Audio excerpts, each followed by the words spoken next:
Duck and Percy enjoy their work at the harbor, pulling and pushing cars full of cargo to and from the quay. But one morning, the engines were exhausted. The harbor was busier than ever.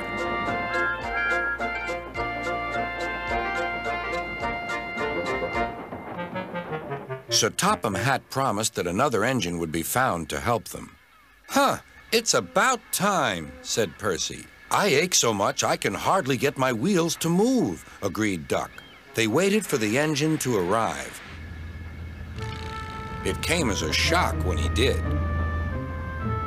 "Good morning," squirmed Diesel in his oily voice. The two engines had not worked with Diesel for a long time.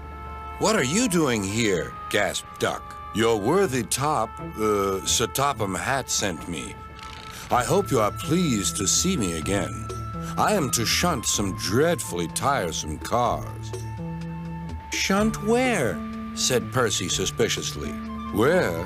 Why, from here to there," purred Diesel, "and then again from there to here. Easy, isn't it?" With that, Diesel, as if to make himself quite clear, bumped some cars hard. "Oh!" screamed the cars. "Grrr!" growled Diesel. Percy and Duck were horrified. They did not trust Diesel at all. They refused to work and would not leave their shed. Sir Topham Hatt was enjoying his tea and iced bun when the telephone rang. "So there's trouble in the harbor yard? I'll be there right away." Diesel was working loudly and alone. Cargo lay on the quay. Ships and passengers were delayed. Everyone was complaining about Sir Topham Hatt's railway. Percy and Duck were sulking in their shed. "What's all this?" demanded Sir Topham Hatt. "We're on strike, sir," said Percy nervously. "Yes," added Duck. "Beg pardon, sir, but we won't work with Diesel, sir." "You said you sent him packing, sir." "I have to give Diesel a second chance," replied Sir Topham Hatt. "I'm trying to help you by bringing Diesel here. Now you must help me. He was the only engine available." Percy and Duck went sadly back to work. Next morning, things were no better. Diesel's driver had not put his brakes on properly, and Diesel started to move. He went bump straight into Percy. "Wake up there, Percy," scowled Diesel. "You have work to do." He didn't even say he was sorry to Percy.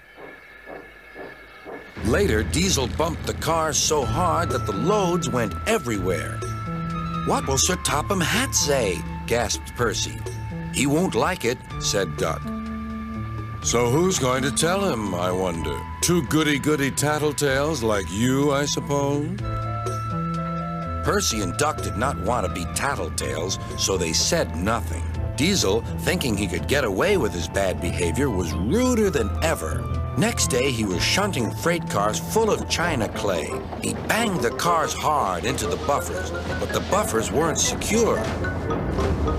The silly cars were sunk. Sir Topham Hatt heard the news. The cars were hoisted safely from the sea, but the clay was lost. Sir Topham Hatt spoke severely to Diesel. "The harbor master has told me everything. Things worked much better here before you arrived. I shall not be inviting you back. Now, Duck and Percy, I hope you won't mind having to handle the work by yourselves again." "Oh, no, sir. Yes, please, sir," replied the engines. Whistling cheerfully, they puffed back to work, while Diesel sulked slowly away.